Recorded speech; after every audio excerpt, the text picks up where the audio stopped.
ذکر و اذکار کے اندر مصروف رہتے ہیں۔ اس اللہ کی مخلوق میں دو مخلوقیں ایسی ہیں جن کو ہم انسان اور جن کہتے ہیں، یہ مکلف ہیں۔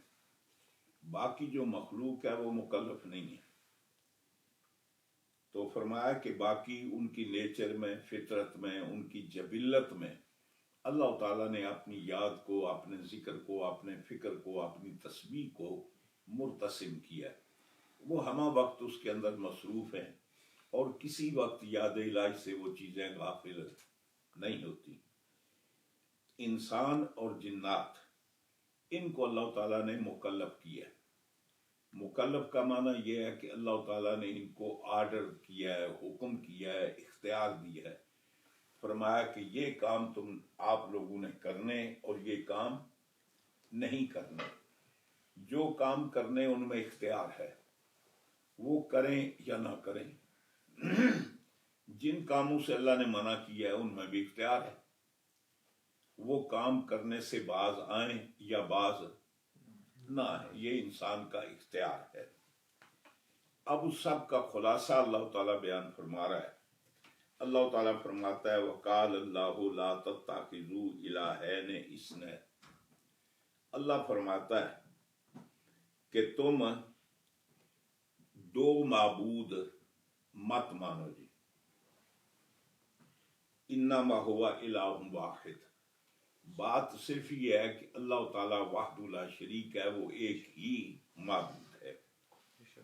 تو یہاں اللہ تعالیٰ فرماتا ہے کہ وَقَالَ اللَّهُ لَا تَتَّخِذُوا، اتخذ یتخذ اتخاذاً، یہ کبھی کبھی ایسے ہوتا ہے کہ دو مفاعیل کو چاہتا ہے۔ تو اللہ تعالیٰ فرماتا ہے لا تتخذوا الہین اثنین، یعنی دو، الہین کے معنی بھی دو ہی ہوتے ہیں۔ تو جب الہین تسنیہ کا صیغہ ہے تو آگے اثنین کہنے کی ضرورت نہیں ہے۔ تو کبھی ایسے ہوتا ہے کہ بات آتی ہے تاکید کے لیے۔ اللہ تعالیٰ فرماتا ہے کہ دو معبودوں کی عبادت مت کرو۔ اب اس کی صورت یہ ہوگی، یا تو یہ ہے کہ الہین یہ اس کا مفعول ہے، اور دوسرا اس کا مفعول جو ہے وہ فرمایا کہ اثنین جو ہے تاکید کے لیے ہے، دو کی تاکید کے لیے استعمال فرمایا، اور دوسرا اس کا مفعول یہ ہے فَإِيَّ فَارْهَبُونِ، یعنی خاص طور پر مجھ ہی سے آپ لوگ ڈریں۔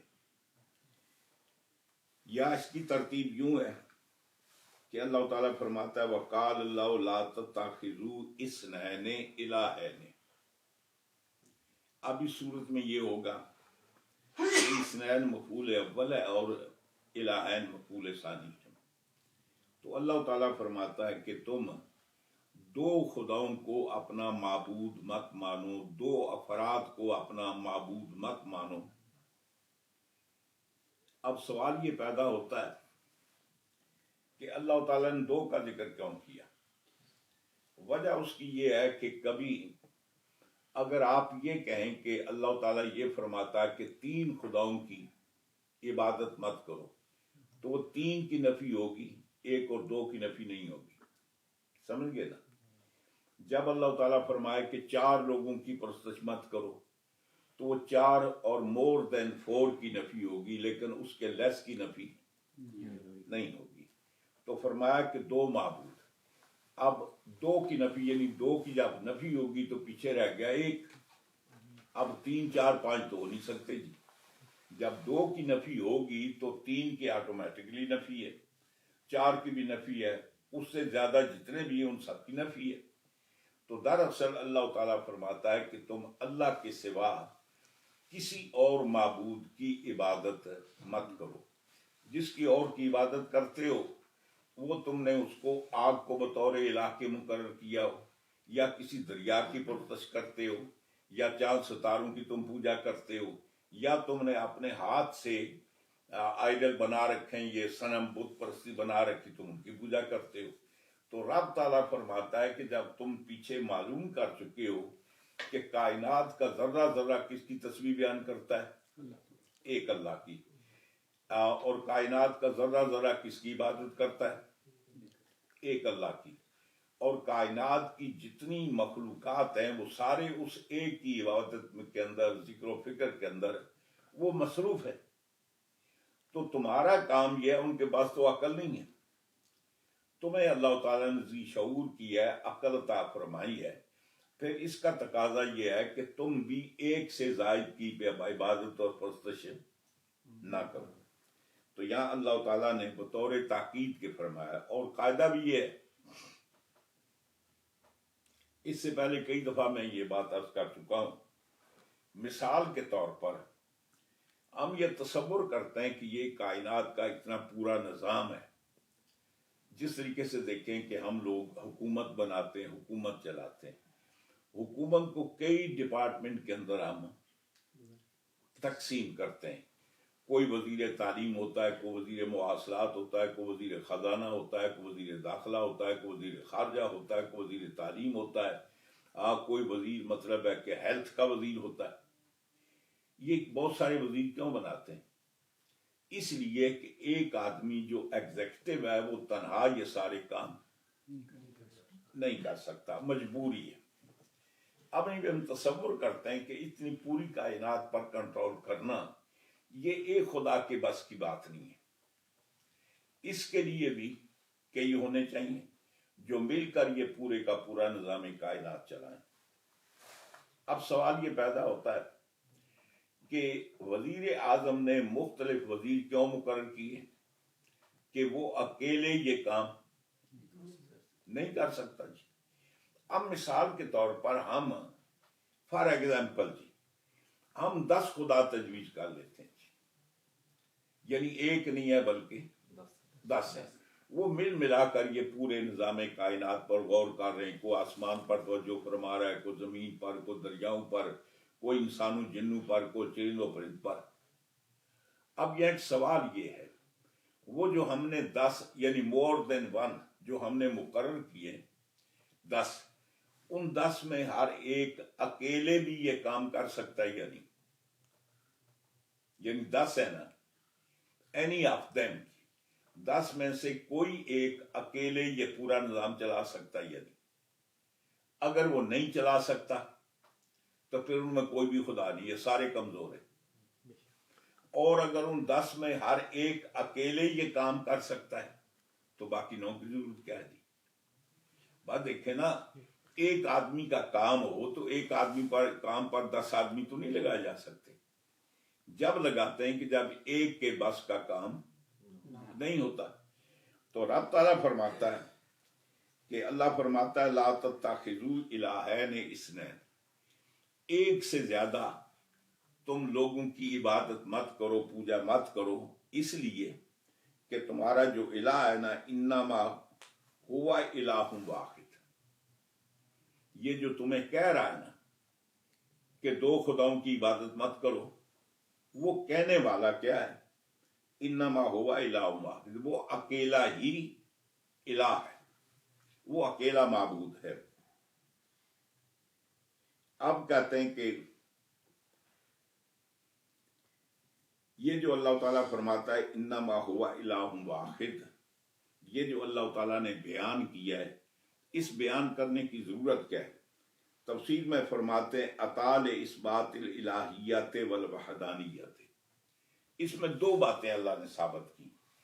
ایک تو یہ ثابت کی کہ وہ اس پوری کائنات کو چلانے والا کون ہے؟ وہ الہ ہے. ایک ہے الوہیت، ایک ہے وحدانیت. ایک ہے یہ تسلیم کرنا کہ اس کائنات کو چلانے والا، کنٹرول کرنے والا کوئی ہے. تو یہ مفہوم کس کا ہوا؟ الہیت کا. اب ہم کہتے ہیں وہ ایک ہی ہے، تو یہ وحدانیت ہے. تو صرف الہیت ماننے سے گزارا نہیں ہے، بلکہ ہمیں اس کو ایک تسلیم کرنا ہے. رب تعالیٰ فرماتا ہے کہ اللہ تعالیٰ نے یہ جو انداز کلام اختیار کیا، اس کا مفہوم کیا ہے؟ اطال اثبات الالہیت. یہ اللہ تعالیٰ نے اس بات الہیت کو بیان کرنے کے لیے کہ الہ ہے، والوحدانیت، اور وہ کئی نہیں ہے، وہ کیا ہے؟ وہ ایک ہے۔ آگے فرمایا وَإِيَّا فَارْهَبُونَ، تو جب معبود ایک ہے تو اتنے لوگوں سے ڈرنے کی ضرورت کیا ہے؟ نہیں، جب تسلیم کر دیا کہ معبود ایک ہے تو پھر ایک کے سوا کسی اور سے ڈرنے کی ضرورت کیا ہے جی؟ کوئی ضرورت نہیں۔ تو اللہ تعالیٰ فرماتا ہے جب یہ بات طے ہو گئی کہ میں ایک الہ ہوں تو پھر وَإِيَّا فَارْهَبُونَ، پھر مجھ ہی سے ڈرو۔ اب یہاں فَإِيَّا یہ مفعول مقدم ہے اور فَارْهَبُونَ فعل کیا ہے؟ مؤخر ہے۔ اس کا قاعدہ یہ ہے کہ جب کبھی جو مفعول ہے نا وہ ضمیر منفصل ہو، اگر مفعول کلام کے اندر کیا واقع ہو؟ پرسن نہیں، ضمیر منفصل، جیسے آپ کہتے ہیں نا ہی، دوز، تو اس سے مراد کیا ہوتا ہے؟ کوئی بندہ مراد ہوتا ہے نا، تو ضمائر مطلب اس کے اندر نام تو نہیں ہوتا لیکن وہ کسی کی طرف راجع ہوتے ہیں، اس میں اشارہ ہوتا ہے کہ ہی سے مراد، او سے مراد کون ہے، دوز سے مراد کون ہے۔ تو فرمایا کہ جب مفعول جو واقع ہو رہا ہے وہ ضمیر منصوب متصل منفصل ہو تو اس صورت میں ضروری ہے کہ مفعول کو ہم فعل پر مقدم کریں گے۔ ایک بات، اب یہاں کیا ہے؟ ہونا چاہیے تھا کہ فَارْهَبُونَ إِيَّا، یہ ہونا چاہیے تھا۔ تو اب چونکہ إِيَّا کیا ہے؟ یہ ضمیر منفصل ہے اور ضمیر منصوب منفصل ہے، لہذا وہ بعد میں نہیں آ سکتی، اس کو پہلے لایا گیا، نمبر ایک۔ نمبر دو، جب کبھی ایسے کیا جائے کہ فاعل کا مقام پہلے ہے، پہلے فعل ہوتا ہے، پھر فاعل ہوتا ہے، پھر مفعول ہوتا ہے، جب ہم مفعول کو فاعل پر یا فعل پر مقدم کریں گے تو اس میں معنی تخصیص کا پیدا ہو جائے گا، اونلی کا معنی پیدا ہو جائے گا، صرف کا معنی پیدا ہو جائے گا، اردو میں آپ کہیں گے کہ ہی کا معنی پیدا ہو جائے گا۔ اور سیم عبارت یہ ہے ایاک نعبد و ایاک نستعین، وہاں بھی یہ ہے کہ چونکہ مفعول بہی ایاک ہے اور یہ ضمیر کیا ہے؟ منصوب منفصل ہے، اس لیے نعبد پر ایاک کو مقدم کیا گیا۔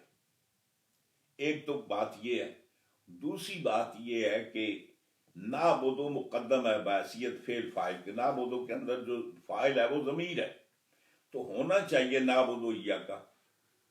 اب جب مفعول کو ہم نے یہ کیا کہ فاعل پر فعل پر مقدم کیا، اس کے اندر تخصیص کا معنی پیدا ہو جاتا ہے۔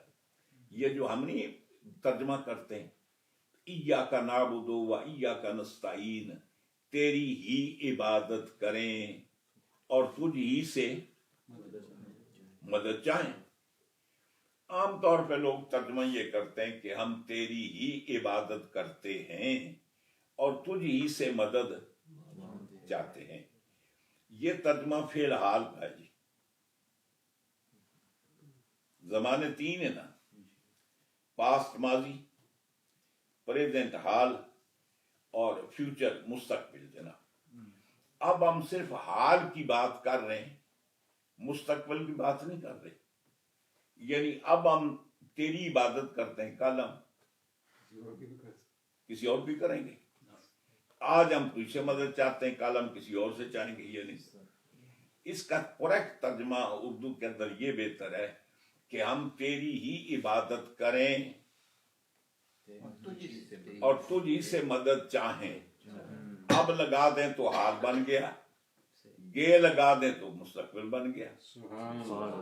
اب ہم تیری ہی عبادت کریں یا ہم تیری ہی عبادت کریں گے، تو یہ چونکہ مضارع ہے اور مضارع اس کو کہتے ہیں کہ جس کے اندر دو زمانے پائے جاتے ہیں، حال بھی اور استقبال بھی. سمجھ گئے نا؟ اب اس بنیاد پر اس کو مقدم کیا گیا کہ ہم تیری ہی عبادت کریں، تجھ ہی سے مدد چاہیں. یہ ہی کا معنی کہاں سے پیدا ہوا؟ ہم نے ایاکا کو نعبدو پر مقدم کیا اور ایاکا کو نستعین پر مقدم کیا. یہاں کیا ہے؟ یا فرحبون. تو یہاں بھی ہی کا معنی پیدا ہوگا کہ مجھ ہی سے ڈرو. کیا مطلب؟ ہم جب کہتے ہیں ایاکا نعبدو، ہم تیری عبادت کریں، تو اس کا معنی کسی اور کی نہ کریں. وَإِيَّاكَ نَسْتَعِينُ، تجھ ہی سے مدد چاہیں. یعنی کیا مطلب ہی کا؟ ہم کسی اور سے مدد نہیں چاہیں گے.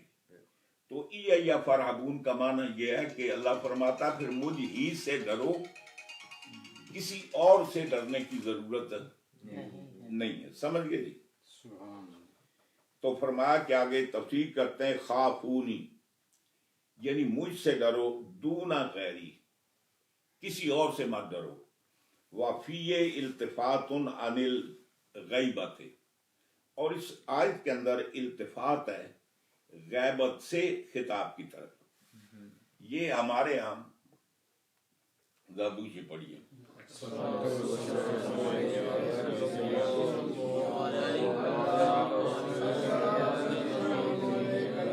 ہمارے ہاں عربی زبان کو سمجھنے کے لیے اور ہر زبان کو سمجھنے کے قواعد ہوتے ہیں. آپ انگلش اگر پڑھنا چاہتے ہیں تو اس کے لیے بھی قواعد ہیں، اس کے لیے بھی دستور ہے. اور انگلش کے اندر بھی علم صرف موجود ہے، علم نام موجود ہے، علم معنی موجود ہے ہر زبان کے لیے. ایون ہماری پنجابی میں بھی. یہ اور بات ہے کہ چونکہ ہماری مادری زبان ہے، ہمیں اس میں صرف و نحو پڑھنے کی ضرورت نہیں. اردو ہماری قومی زبان ہے، ہم نے پڑھی ہوئی ہے، تو وہاں میں صرف و نحو کی ضرورت نہیں.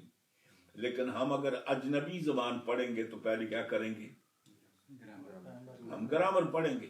گرامر دونوں کو کہتے ہیں. گرامر کے اندر یہ صرف بھی شامل ہے، نحو بھی شامل ہے، دونوں. اور اس کے اندر ایک معنوں میں علم معنی بدی، وہ بھی اس کے اندر شامل ہے. تو علم معنی کا قاعدہ یہ ہے، اس کا مطلب ہے کہ کلام کے اندر خوبصورتی کا پیدا ہوگی. آپ اپنے کلام کے اندر، تحریر کے اندر، گفتگو کے اندر ایک خوبصورتی پیدا کرنا چاہتے ہیں، ایک حسن پیدا کرنا چاہتے ہیں، تو پھر اس کا طریقہ یہ ہے ایک ہی طریقے سے بات نہ کریں، بلکہ انداز بدل بدل کر بات کریں. جیسے کئی دفعہ پہلے میں عرض کر چکا ہوں، آج کل تو خط لکھنے کا رواج ہی نہیں رہا. ٹیلی فون اٹھاؤ، لگاؤ، مشرق مغرب میں جہاں بھی اس سے بات کر لو. جب یہ لڑگوچ نہیں تھا تو ہم کیا کرتے تھے؟ خط لکھتے تھے. اب مثال کے طور پر ہم کسی دوست کو خط لکھتے ہیں، میرے پیارے مخلص دوست، السلام علیکم ورحمۃ اللہ وبرکاتہ، میں خیریت سے ہوں، آپ بھی خیریت سے ہوں گے. جی، بندہ ہر وقت آپ کو یاد کرتا ہے. بندے سے مراد کون ہے؟ میں. تو پہلے میں کہہ رہا، پھر بندہ کہہ رہا. آگے کہتا ہے اس خادم نے یہ گزارش کی تھی. خادم سے مراد کون ہے؟ اس کو التفات کہتے ہیں، کلام کے انداز کو بدلنا. یعنی پہلے کہا تھا کہ میں خیریت سے ہوں، اور اس کے بعد ہم کیا کہتے ہیں کہ بندے نے آپ سے گزارش کی تھی. اب وہ میں متکلم سے غیب کی طرف التفات کیا. اب یہاں اللہ تعالیٰ فرماتا ہے انما ہوا الہ واحد، بے شک وہ اللہ ایک ہی معبود ہے. پھر آگے فرماتا ہے مجھ ہی سے ڈرو. یہ جو متکلم ہے یہ کون ہے؟ یہ بھی وہی ہے نا جو الہ ہے. تو التفات ہے، یعنی غیبت سے خطاب کی طرف، متکلم کی طرف، یہ التفات. اصل میں التفات کے پتہ معنی کیا ہے؟ التفات کے عام معنی یہ بھی ہوتا ہے کہ کنکھیوں سے دیکھنا، ایک ہوتا ہے یہ پورا سر جھکا کر، ایک یہ ہوتا ہے بندہ سامنے بیٹھا ہے اور یوں کر سر نہیں موڑتا، صرف آنکھیں موڑتا ہے، اس کو کیا کہتے ہیں؟ کنکھیوں سے دیکھنا، التفات۔ کلام پاک میں بھی وہ یہی ہوتا ہے نا، یعنی مثال کے طور پر آپ سیدھے دیکھ رہے ہیں، دیکھتے دیکھتے ادھر دیکھ لیا ایک جہت سے دوسری جہت کی طرف، تو گفتگو کے اندر یہ ہوتا ہے کہ انداز بدلنے کو بھی التفات کہتے ہیں، سمجھ گئے جی؟ آگے ارشاد ہوتا ہے وَلَهُ مَا فِي السَّمَاوَاتِ وَالْأَرْضِ، یا جو لام ہے یہ ملکیت کے لیے ہے، یہ جو واسطے نہیں ہوتے، ہم اردو میں واسطے کہتے ہیں، لیے کہتے ہیں، اور انگریزی میں ایف او آر اور کہتے ہیں، تو انگریزی میں بھی اس کے معنی ڈیفرنٹ ہوتے ہیں۔ آپ کہتے ہیں کہ آئی باٹ فار یو، فار یو کے معنی کیا ہے؟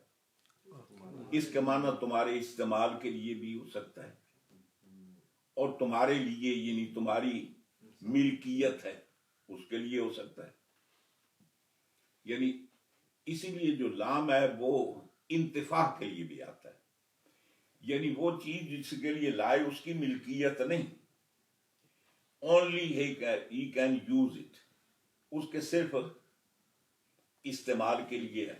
اور کبھی فار کے معنی کیا ہوتے ہیں؟ ملکیت۔ تو یہاں رب تعالیٰ ارشاد فرماتا ہے وَلَهُ مَا فِي السَّمَاوَاتِ وَالْأَرْضِ، اللہ ہی کی ملکیت ہیں جو کچھ آسمانوں اور زمین میں ہے۔ یہاں جو لفظ ما استعمال ہوا نا، اس زمین و آسمان میں تو انسان بھی ہیں، جن بھی ہیں، فرشتے بھی ہیں، اور یہ تو ما نہیں ہے، یہ تو من ہے۔ تو تغلیباً جیسے پہلے میں نے عرض کیا تھا، چونکہ اکثریت اس کے اندر ان اشیاء کی جو غیر ذوی العقول ہیں، جن کے پاس عقل نہیں ہے، تو فرمایا کہ یہ زمین و آسمان میں جو کچھ ہے وہ انسان ہوں تو، فرشتے ہوں تو، جنات ہوں تو، اور یہ حیوانات ہوں، چرند پرند، کسے باشد کچھ بھی ہو، یہ کیا اللہ کی ملکیت ہے۔ اب ملکیت یہ میرے پاس ٹیلی فون ہے، اس کا کون مالک ہے؟ میں نے بنایا اس کو؟ مالک تو ہوں لیکن میں نے بنایا نہیں، بنانے والا کوئی اور ہے، میں نے تو پیسے دے کر خریدا جی۔ اب اللہ جو اس پوری کائنات کا مالک ہے، کیا اس نے کسی دکان سے اس کو خریدا ہے یا کسی تھرڈ پرسن سے سودا کیا، ایگریمنٹ کیا؟ نہیں۔ اس کا مطلب ہے ملکن، ملکیت کے اعتبار سے بھی زمین و آسمان میں جو کچھ ہے وہ اللہ کی پراپرٹی ہے، ملکیت ہے۔ وَخَلْقًا، اور یہ نہیں کہ یہ کسی اور نے پیدا کیا، اس نے اپنی ملکیت جما لی، فرمایا پیدا بھی کرنے والا وہی ہے۔ اور آگے فرمایا کہ یہ نہیں کہ پیدا کرنے کے بعد چھوڑ دیا شتر بے مہار کی طرح، بجاؤ جدھر تمہاری مرضی، فرمایا عبیدن، یہ غلام بھی میرے ہیں۔ یعنی اللہ زمین و آسمان کو پیدا کرنے والا، مطلب یہ ہے کہ مالک بھی وہی ہے، خالق بھی وہی ہے، اور یہ سارے کے سارے اسی کے عبادت گزار ہیں، اسی کے اطاعت گزار ہیں۔ آگے فرمایا والا الدین۔ اب سوال یہ پیدا ہوتا ہے، جب یہ زمین و آسمان کا ہم سب کا مالک وہ ہے، خالق بھی وہی ہے، تو اطاعت کس کی ہونی چاہیے؟ اللہ کی۔ یا دین کے معنی اطاعت کے جی، مثلا دیکھا نا کلام پاک دین کے متعدد معنی جی، اور مجموعی طور پر دین کے معنی یہ بھی ہیں۔ اللہ تعالیٰ فرماتا ہے کہ الیوم اکملت لکم دینکم واتممت علیکم نعمتی ورضیت لکم الاسلام دینا۔ یا دین کے معنی اس نظام اسلام کے، اس کے اندر عقائد بھی ہیں، اعمال بھی ہیں، ساری چیزیں۔ تو دین کے معنی قانون کے بھی ہوتے ہیں، دستور کے، قانون کے، اور دین کے معنی اطاعت کے بھی ہوتے ہیں۔ یہاں جو اللہ تعالیٰ فرماتا ہے ولا الدین، اس کے معنی یہ کہ اطاعت پھر جب مالک وہ ہے، وہ کہتے نا وہ چارہ ادھر تٹیٹنے ادھر، وہ ہمارے یہاں پنجابی کا محاورہ ہے، چارہ ادھر تٹیٹنے ادھر، تو وہ مرغی کسی کی اور انڈے کسی کے گھر میں جا کر دے۔ تو رب تعالیٰ فرماتا ہے جب مالک میں ہوں، خالق میں ہوں، تم بندے میرے ہو، تو پھر اطاعت کس کی کرو گے؟ اسی کی۔ فرمایا ولا الدین، پھر اطاعت بھی اسی کی ہے، اس کی اطاعت سب کی اطاعت پر مقدم ہے۔ ہم رسول اللہ کی اطاعت اس لیے کرتے ہیں کہ اللہ نے ہمیں حکم دیا ہے، اطیع اللہ واطیع الرسول۔ ہم رسول کی اطاعت اس لیے نہیں کرتے کہ بذات ان کی اطاعت لازمی ہے، اس لیے اطاعت کرتے ہیں کہ اللہ نے کہا ہے۔ ہم والدین کی اطاعت کرتے ہیں، اللہ تعالیٰ نے حکم دیا۔ ہم اس لیے ان کی اطاعت نہیں کرتے کہ ہم بیٹے ہیں اور وہ باپ ہیں یا ہمارے والدین ہیں، ہم اطاعت کیوں کرتے ہیں؟ اللہ نے حکم دیا۔ تو بنیادی طور پر بذات اگر کسی کی اطاعت ہے تو وہ صرف اللہ ہی کی ذات ہے۔ اسی لیے کلام پاک میں اللہ تعالیٰ ارشاد فرماتا ہے کہ اللہ کے رسول کے بعد سب سے زیادہ ہم پر حقوق کس کے؟ والدین کے۔ لیکن اللہ تعالیٰ پہلا حق اللہ کا، اس کے بعد اللہ کے رسول کا، اور اس کے بعد والدین کا، تیسرے نمبر پر۔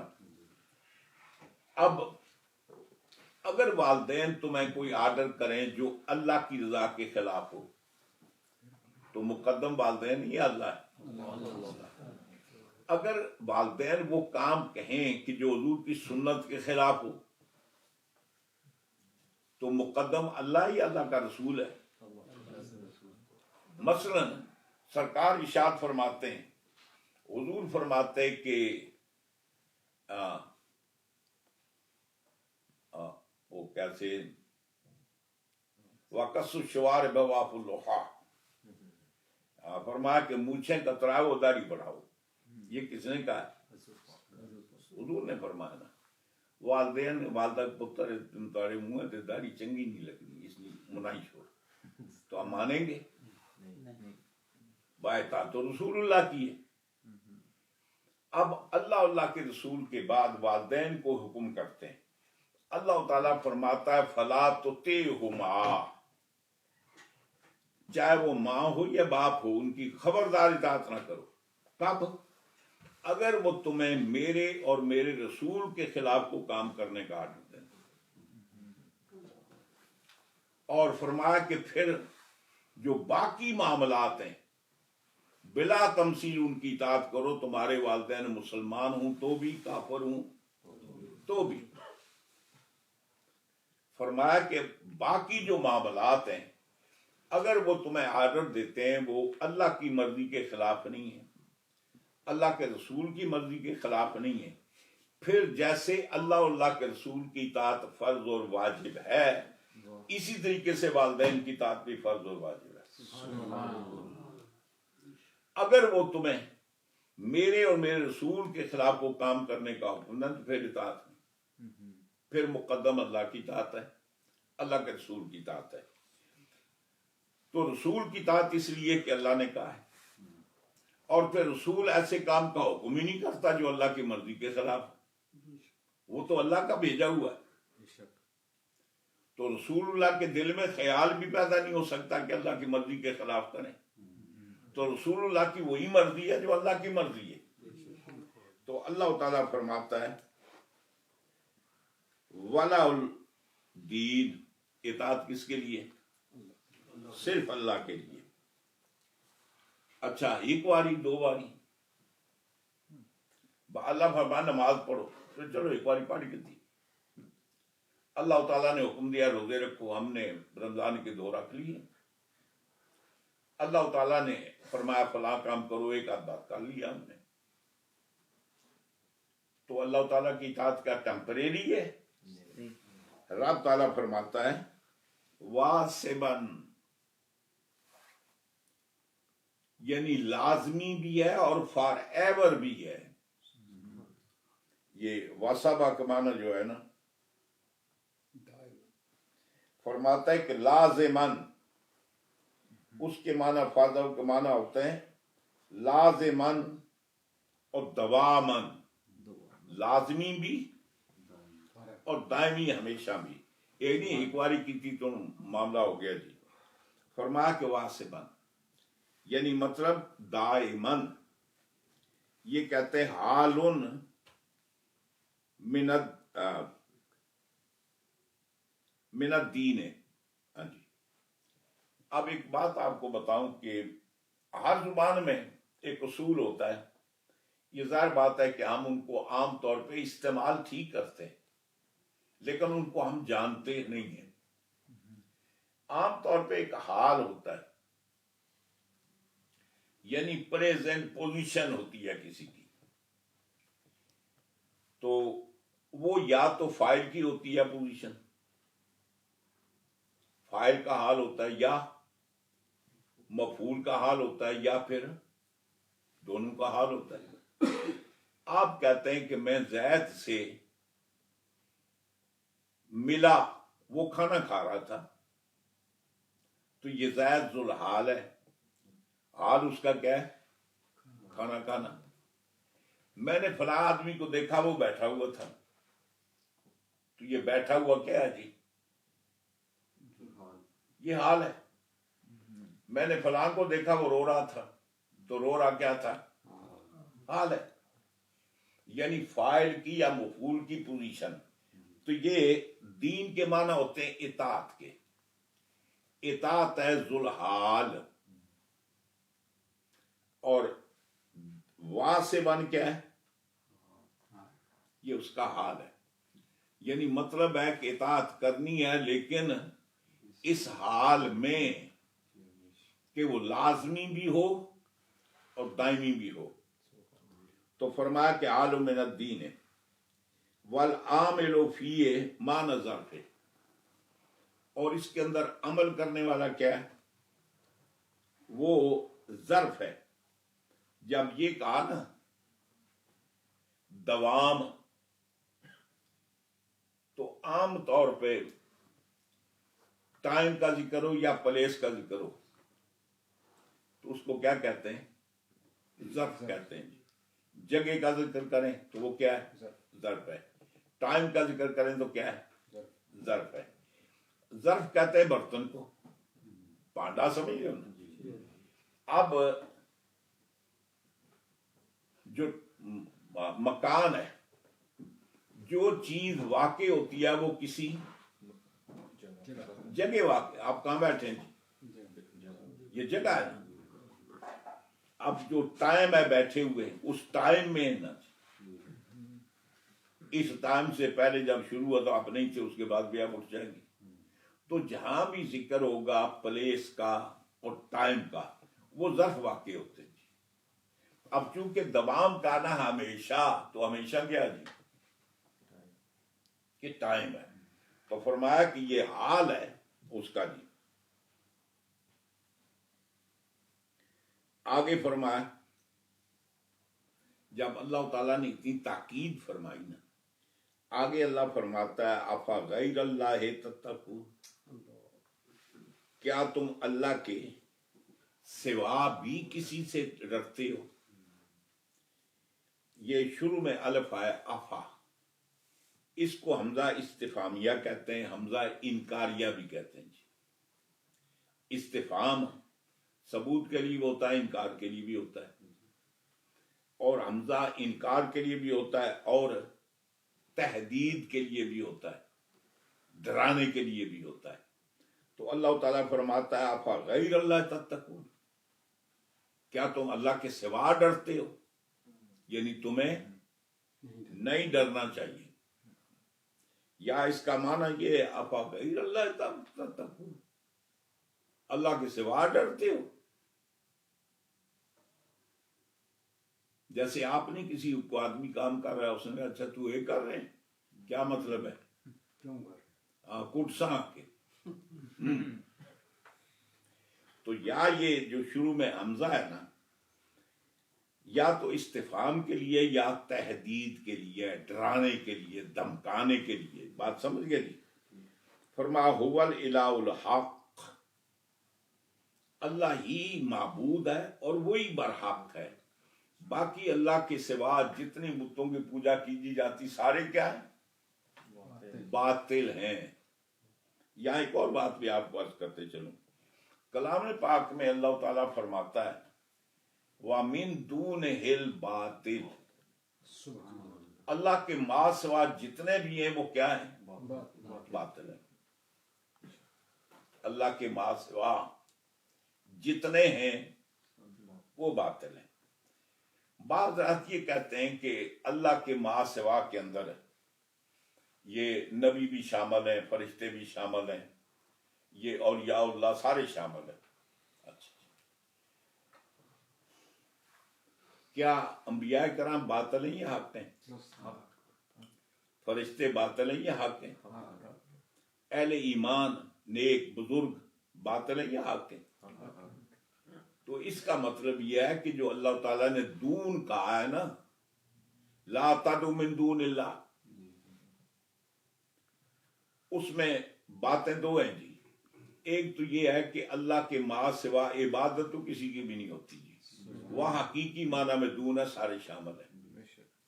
بہت سارے معاملات وہ ہیں کہ ہم تکلیف کے وقت انبیاء کرام کی بارگاہ میں حاضر ہوتے ہیں، ہم ان کو وسیلہ بناتے ہیں، ان کو اپنا سفارشی بناتے ہیں، تو یہ وسیلہ بنانا، سفارشی بنانا، یہ کفر و شرک نہیں ہے۔ تو ہاں البتہ یہی کام اگر بتوں کے لیے کریں تو شرک ہے، اور یعنی ان کے علاوہ کسی کریں تو شرک ہے۔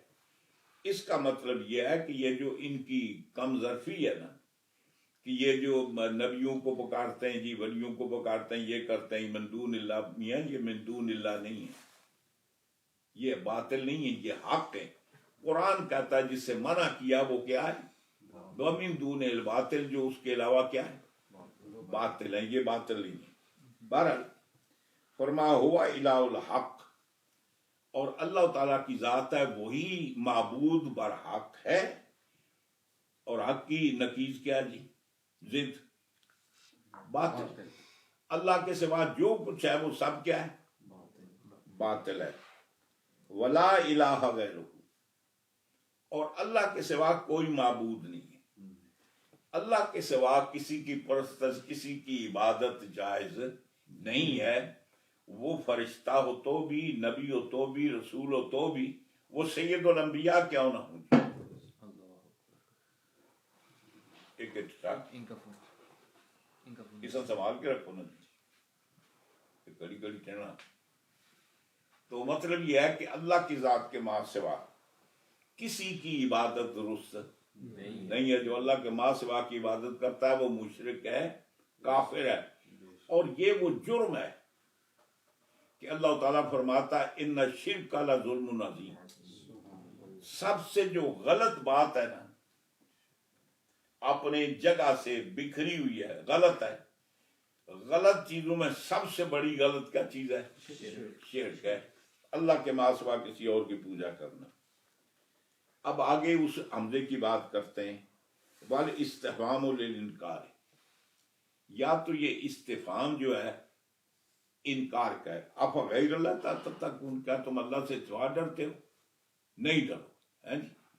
یا توبیخ کے لیے، ڈرانے کے لیے، دھمکانے کے لیے کہ تم اللہ کے سوا کسی سے ڈرتے ہو، ہے جی۔ وہ ہمارے یہاں بھی وہ ہوتا ہے نا، ہر علاقے کا ایک رواج ہوتا ہے، وہ بندہ کو راستے میں جا رہا ہونا تو اس کو کہا اچھا ملے آتے ہے جی، اس کو کہتے توبیخ جناب، اللہ تعالیٰ فرماتا ہے کہ اللہ کے سوا کسی اور سے ڈرتے ہو؟ ہاں، پھر اس کا رزلٹ نتیجہ اچھا نہیں ہوگا۔ اب اور اللہ فرماتا ہے چلو ٹھیک ہے، بندے کو احسان مند ہونا چاہیے۔ کلام پاک میں اللہ تعالیٰ فرماتا ہے حل جزاء الاحسان الا الاحسان، احسان کا بدلہ احسان سے ہوتا ہے جی۔ کفران نعمت، چاہے وہ بندے نے آپ پر کوئی احسان کیا ہو کسی اور نے کیا ہو، کسی احسان کو بھلا دینا، کسی نعمت کو ٹھکرا دینا، فراموش کر دینا، یہ عقل مند انسان دیندار بندے کا کام نہیں ہے۔ وہ یہ یاد رکھتا ہے کہ فلاں مشکل وقت میں یہ بندہ میرے کام آیا تھا، اس نے میری ضرورت کو پورا کیا تھا، بندہ یاد رکھتا ہے۔ تو رب تعالیٰ فرماتا ہے کہ جب تم بندوں کی نعمتیں حقوق کو یاد رکھتے ہو، اس نے جناب کل میری وہ پولیس سے ضمانت دلوائی تھی، اس نے فری میں میرا مقدمہ لڑا تھا، اس نے میرے لیے جناب اسپانسر بھیجا تھا، مجھے انگلینڈ بلایا تھا، اس نے میری شادی کرائی تھی۔ تو ہم جو بندہ ہم پر احسان کرتا ہے تو ہم اس کے احسان کو نہیں بھولتے۔ تو رب تعالیٰ فرماتا ہے اب یہ دیکھو وَمَا بِكُم مِّن نِّعْمَةٍ، تمہارے پاس جو بھی نعمت ہے نا، یہ تمہارا وجود ہے، یہ کہاں سے آیا؟ یہ تمہاری زبان، گنگے نہیں ہو، زبان ہے نعمت، یہ کہاں سے آئی؟ تم دیکھتے ہو، یہ بصارت کہاں سے آئی؟ تم اچھی بری بو کو سونگتے ہو، آوازوں کو سنتے ہو، اچھی بری چیز کو سمجھتے ہو۔ اللہ نے تمہیں ہاتھ پکڑنے کے لیے دیے، ٹنڈا نہیں بنایا۔ اللہ نے تمہیں پاؤں چلنے کے دیے، لنگڑا نہیں بنایا۔ یہ ساری نعمتیں ہیں۔ تو رب تعالیٰ فرماتا اچھا پہلے بتاؤ گا تم کیسے دنیا میں آئی؟ یہ تمہیں آنکھیں کس نے دی ہیں؟ یہ تمہیں کان کس نے دیے؟ ناک کس نے دی؟ زبان کس نے دی؟ یہ ہاتھ پاؤں کس نے دیے؟ یہ تمہیں صحت کس نے دی؟ یہ تو انسان کی ذات میں ہے نا۔ آگے چلیں، یہ جو تمہارے پاس مال و دولت ہے کس نے دی ہے؟ یہ تمہارے پاس اولاد، یہ کس نے دی ہے؟ اللہ تعالیٰ نے۔ تو رب تعالیٰ فرماتا ہے وَمَا بِكُم مِّن نِّعْمَةٍ، تمہارے پاس جو بھی نعمت ہے نا وہ کہاں سے آئی؟ فَمِنَ اللہ، اللہ سے۔ تو جب دنیا والوں کے احسان کے تم فراموش نہیں کرتے، اس پر عمل کرتے ہو، تو سب سے زیادہ تم پر احسان تو اللہ کا ہے۔ اب اللہ تم سے 24 آور تو مانگتا ہی نہیں ہے۔ مثلاً دیکھیں نا، دن میں 5 نمازیں، 5 نمازیں پڑھنے میں کتنا ٹائم لگتا ہے جی؟ بس 24 گھنٹے میں 1 گھنٹہ 1.5 2 گھنٹے سمجھ لو، اتنا ٹائم لگتا ہے۔ کیا جس نے تمہیں پیدا کیا، جس نے تمہیں یہ ٹائم دیا،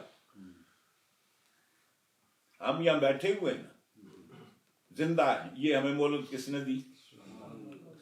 وہ اس بات پر قادر ہے کہ ہمیں کسی کو اٹھنے نہ دے۔ یہ ہمارے پاس جو ٹائم ہے یہ کس نے دیا ہے؟ وہ جس نے دیا اس کے لیے ہم 24 آور میں کچھ گھنٹے صرف نہیں کر سکتے۔ یہ ہماری زبان ہمیں کس نے دی ہے؟ جہاں دیگر معاملات میں ہم اس زبان کو استعمال کرتے ہیں تو جس نے ہمیں دی ہے، ہم 24 گھنٹے میں کچھ ٹائم اس کے ذکر میں صرف نہیں کر سکتے۔ سبحان اللہ۔ یہ جو اللہ نے ہمیں صحت عطا فرمائی ہے کس نے دی ہے؟ کیا اس صحت کو ہم جسمانی قوت کو اللہ کی رضا کے لیے نہیں صرف کر سکتے؟ سبحان اللہ۔ مسجد ہے، اس میں اوور کرنا جی اللہ کا دارن ہے۔ یہ مسجد میں کام ہو رہا ہے، ہم ہاتھ بٹاتے ہیں جی۔ تو یہ اب ظاہر ہے میرے جیسے بوڑھے آدمی کو تو کوئی نہیں کہے گا کہ آپ یہ کام کریں، یہ کریں۔ جب بندہ آپ پہ اٹھ نہیں سکا انہیں کرنا کیا ہے؟ آپ صرف جب رہا ادا کے۔ تو مطلب یہ ہے آپ کو صحت اللہ نے عطا فرمائی، آپ کام کرتے ہیں۔ تو صحت جس نے دی اس کے لیے آپ کچھ نہیں کر سکتے. تو رب تعالیٰ فرماتا ہے ذرا غور کرو وما بکم من نعمت، وہ تمہارے پاس جو بھی نعمت ہے نا فمن اللہ، وہ اللہ ہی کی عطا کرتا ہے.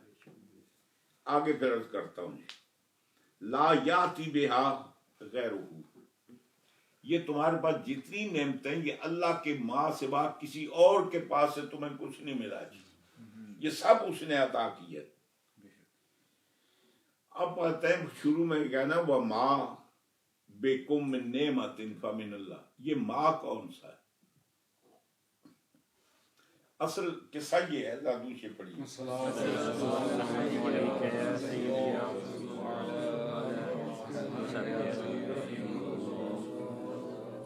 ہر کام کے لیے بندے کے لیے استاد ہونا چاہیے. وہ ہمارے ہاں پنجابی میں شروع کہتے تھے کہ اگر کوئی نائیوں کے پاس سیکھنے جائے نا حجامت کیسے کرتے ہیں، تو نائی اس کو پہلا کام یہ بتاتے ہیں ناخن نہیرنا نہیں ہوتا.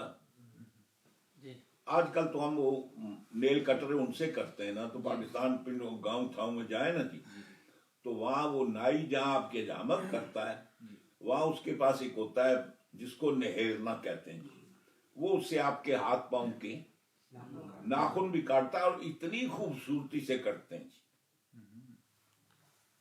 بڑی اعلیٰ چیز ہے. اور کمال کا نائی وہ ہے جو ناخن اچھے کاٹتا ہے. تو نائی کی کاریگری ناخن کاٹنے سے پتہ چلتی ہے، اور درزی کی کاریگری آج کل تو وہ مشین سے بناتے ہیں نا، پہلے یہ کاج نہیں، یہ سوئی سے بناتے تھے. یہ کوالٹی پہلے سکھائی جاتی ہے. کوئی کام استاد کے بغیر آپ نہیں سیکھ سکتے جی، آپ کو استاد کے پاس سیکھنا پڑتا ہے. گھر میں کتابیں لا کی لے آئیں، پڑھتے رہیں، نہ یونیورسٹی میں جائیں نہ امتحان دیں، تو کیا آپ کورٹ میں جا کر بحثیت وکیل کے پیش ہو سکتے ہیں؟ گھر میں میڈیسن کی کتابیں پڑھیں، ساری پڑھ گزریں، یہ آپریشن کیسے ہوتا ہے، فلاں مرض کی دعا کیا، فلاں مرض کی دعا کیا، فلاں مرض کی دعا کیا.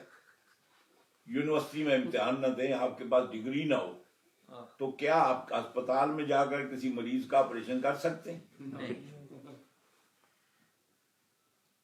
تو اسی طریقے سے آپ نے قرآن کو اتنا لاوارث سمجھا ہوا ہے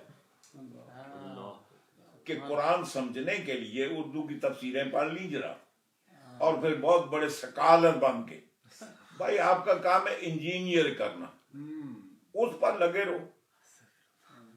ہاں، اگر موٹر مکینک ہو تو موٹر ٹھیک کرتے رہو، اگر الیکٹریکل انجینئر تو بجلی کا کام کرتے رہو. الیکٹریکل گوڈس کی جو چیزیں ان کی ریپیئر کرو، وہ کرو، جو اپنا آپ کا فیلڈ ہے وہ کرو. یہ صرف اردو کی کتابیں مطلب جمع کر لے، ترجمے پڑھے ہوئے ساری باتیں، یہ ساری باتیں ترجمے سے نہیں آتی جی. ترجمے میں آپ پڑھیں گے تو یہی ہوگا. مثال کے طور پر اللہ تعالیٰ فرماتا ہے وما بکم من نعمت فمن اللہ، جو تمہیں نعمت ملی وہ اللہ کی طرف سے. اب اس سے پوچھو یہ ماں کون سا جی، کیوں نہیں پتا. ہاں جی، ان سے پوچھو یہ حمزہ کتنی اقسام کے لیے آتا ہے. قرآن کو سمجھنے کے لیے کم از کم 14 علوم درکار ہیں. یہ کلام الہی ہے، بازیچہ اطفال نہیں ہے. اس کے لیے استاد ہونا ضروری ہے. اللہ کے نبی سرکار دو عالم صلی اللہ علیہ وسلم، اللہ تعالیٰ فرماتا ہے الرحمن علم القرآن خلق الانسان علمہ البیان. حضور بھی پڑھ کر یہ کام کر رہے ہیں، بے پڑھے معاملات نہیں ہو رہا. اللہ فرماتا ہے وَعَلَّمَكَ مَا لَمْ تَكُنْ تَعْلَمْ وَكَانَ فَضْلُ اللَّهِ عَلَيْكَ عَظِيمًا. جو کچھ آپ نہیں جانتے تھے نا، ہم نے آپ کو سکھا دیا. حضور نے آج خود کو ٹرائی نہیں کی تھی. تو ضروری بات یہ ہے کہ آدمی کلام پاک کی ان کے مثال کے طور پر میں نے جو آپ کو عرض کیا کہ یہ جو ہی کا معنی کب پیدا ہوتا ہے، یہ کسی انجینئر صاحب سے پوچھیں نا کیوں پیدا ہوتا ہے، ریزن کیا ہے جی؟ تو قصہ یہ ہے، اسی لیے قرآن کو سمجھنے کے لیے، اور ویسے بھی حضور فرماتے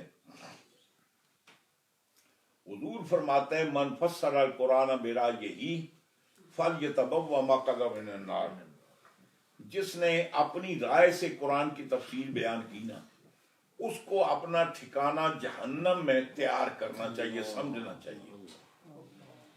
دوسری میں فرمایا من قال فی القرآن، جس نے من قال فی القرآن برأیہ، جس نے قرآن میں اپنی رائے سے کو بات کی، اس کو بھی اپنا ٹھکانہ جہنم میں سمجھنا چاہیے۔ اور چونکہ اللہ کے بعد سب سے بڑا درجہ کس کا ہے؟ جو بات اللہ نے نہ کی ہو، اللہ کی مراد نہ ہو، آپ وہ لوگوں کو بیان کریں، مطلب اللہ پر آپ بہتان تراشی کر رہے ہیں۔ جو بات اللہ کے رسول نے نہ کہی ہو، آپ کہیں گے حضور نے فرمایا، تو یہ اللہ کے نبی پر بہتان ہے۔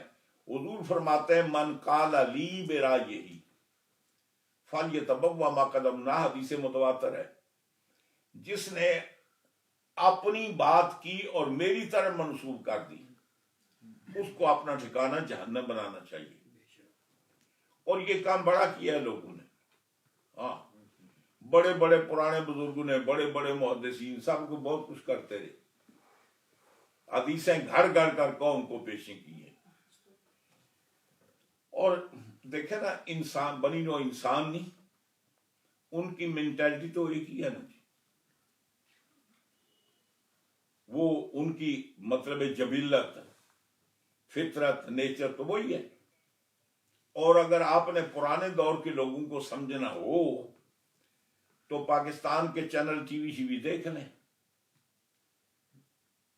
کس طریقے سے وہ جس کے بھوت بنگلہ جس کے پیچھے چلتے ہیں، کیا آپ اس کو تو فرشتہ ثابت کرتے ہیں، وہ اتنا فرشتہ ہے۔ تو عام طور پہ اپنی حمایت کے لیے اس طریقے سے بے شمار لوگوں نے کام کیا۔ تو حضور نے فرمایا جو قرآن کی تفسیر اپنی رائے سے بیان کرے، اس کو بھی ٹھکانہ جہنم سمجھنا چاہیے۔ جو میری طرف اپنی رائے سے کو بات منسوب کرے، اس کو بھی ٹھکانہ جہنم سمجھنا چاہیے۔ تو عرض کر رہا تھا، یا ما جو ہے نا، یہ یا ما شرطیہ بھی آتا ہے، ما موصولہ بھی آتا ہے۔ ما شرطیہ یعنی کنڈیشن کے لیے، شرط کے لیے آتا ہے۔ جب شرط کے لیے آج، پھر آگے اس کی جزا ہوتی ہے۔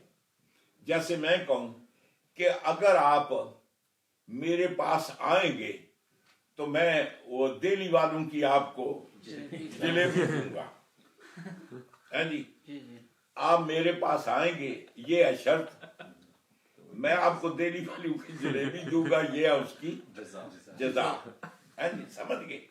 یا آپ کہتے ہیں اگر آپ نے آج کے بعد جھوٹ بولا نا تو 10 جوتے ماروں گا، تو جھوٹ بولنا شرط ہے، 10 جوتے اس کی جزا ہے۔ ایک ہوتا ہے ما موصولہ، جس کے معنی ہوتے ہیں جیسے میں نے آپ کو بتایا نا، انگریزی میں ہو یا دوز پیپل آپ کہتے ہیں، اسی طریقے سے ما موصولہ بھی ہوتا ہے، جس کے معنی ہوتے ہیں جو۔ اب یہ دونوں بن سکتے ہیں۔ فرماتے ہیں کہ اگر ما موصولہ ہو تو پھر فامن اللہ، ما یہ متضمن شرط ہے، تو شرط کا جو جواب آتا ہے نا، اس پر فا ہوتی ہے۔ فامن اللہ یہ بتاتا ہے کہ یہ ما شرط یہ ہے جی، یعنی فرمایا کہ جو کچھ بھی تمہیں اللہ نے نعمتیں دی ہیں وہ اللہ کی طرف سے آئی ہیں۔ تو یہ مطلب ہے جزا اور شرط کا معنی ہو گیا۔ اور یا ما موصولہ ہے، یعنی جتنی بھی نعمتیں تمہیں ملی ہے وہ اللہ کی طرف سے۔ تو اس صورت میں فمن کے اوپر جو ما فا ہے وہ زائدہ ہے جی۔ تو ارشاد فرمایا کہ وہ ما شرطیتن اور موصولتن، یہ جو شروع میں ما ہے نا، یا یہ شرط کے معنی میں یا موصول کے معنی میں، اور موصول مبہم ہوتا ہے اس کی وضاحت اس کے صدا سے ہوتی ہے جی. آگے فرمایا سما، اب یہ بات ہوگی نا، اب اللہ تعالیٰ ذرا انسان کا کرائٹیرین بیان کر رہا ہے، اس انسان کی عادتیں بیان کر رہا ہے، خاصیت سب نہیں، مجموعی طور پر انسان کی عادتیں، اس کی جبلت، خاصیت، فطرت کو اللہ بیان کر رہا ہے. اللہ فرماتا ہے سما، پھر یہ سب کچھ بیان کیا نا، اب اللہ تعالیٰ فرماتا ہے اللہ کی نعمتوں کے باوجود، ساری باتوں کے باوجود پھر تمہاری کرائٹیریا کیا ہے؟ سما اذا مسکم الضر، پھر جب تمہیں کو تکلیف پہنچتی ہے نا، بیماری پہنچتی ہے، کوئی نقصان ہو جاتا ہے، دشمن کا ڈر ہوتا ہے، کسی طرح کا خوف تکلیف پہنچتی ہے، تو پھر کیا کرتے ہو؟ فَإِلَيْهِ تَجْأَرُونَ، یہ تجارون کے معنی ہوتے ہیں چیخنا، چلانا، واویلا کرنا. پھر تم بڑے زور زور سے، جب تکلیف پہنچی ہے نا تو بڑے زور زور سے چلا چلا کر پھر اللہ تعالیٰ کی بارگاہ میں فریادیں کرتے. جب تمہارے پوری دنیا کے وسائل ذریعے ختم ہو جاتے ہیں تو پھر وہ یاد آتا ہے. جب باپ کام نہ آئے، دوست کام نہ آئے، کوئی اور کام نہ آئے، سب طرف سے بندہ مایوس ہو جائے تو کیا کرتا ہے؟ پھر آخر میں پھر اللہ ہی کو پکارتا ہے، پھر آہستہ نہیں، ہاں پھر زور ہائے. ہاں جی. اور ویسے بھی آپ نے دیکھا ہے خوشی میں ویسے بھی اللہ کم یاد آتا ہے، تکلیف میں یاد آتا ہے. آدمی 104 ڈگری کا بخار ہو نا، ٹھیک ٹھاک تپ رہا ہو، تو کہتا ہوں اللہ اللہ، اس وقت اللہ یاد آتا. ہاں جی. تو جب بخار نہیں تھا تو پھر نہ خدا یاد آتا، نہ نماز، نہ اور بھی کچھ یاد نہیں آتا. اللہ تعالیٰ فرماتا سما، پھر تمہاری عادت کیا ہے؟ اذا مسکم الضر، یعنی کیا مطلب؟ اصابکم الضر، جب تمہیں کوئی تکلیف پہنچے. تکلیف کون سی؟ الفقر والمرض، چاہے بھوک، کوئی چیز نہ رہے، فقیر ہو جاؤ تو بھی اسی کو بلاتے ہو، یا کچھ سخت بیماری پہنچے تو پھر تمہیں اللہ یاد آتا ہے. تو فرمایا کہ جب تمہیں کو پہنچے تو فَإِلَيْهِ تَجْأَرُونَ، پھر اسی کی طرف چیختے ہو، چلاتے ہو. کیسے؟ ترفعون اصواتکم، پھر اب بڑی بڑی اونچی آوازیں اپنی بلند کرتے ہو. بالاستغاثۃ، یا اللہ مدد کر، یا اللہ پہنچ، یا اللہ مہربانی کر. والدعاء، دعائیں کرتے ہو. ہماری طرح تو ہی کر سکتا ہے، تیرے سوا اور کوئی نہیں. اور پھر ولا تدعون غیرہ، پھر کسی سارے بھول جاتے ہو، اور ساری زندگی پوجا کرتے رہے، بتوں کی پوجا کرتے رہے جناب، کسی اور کی.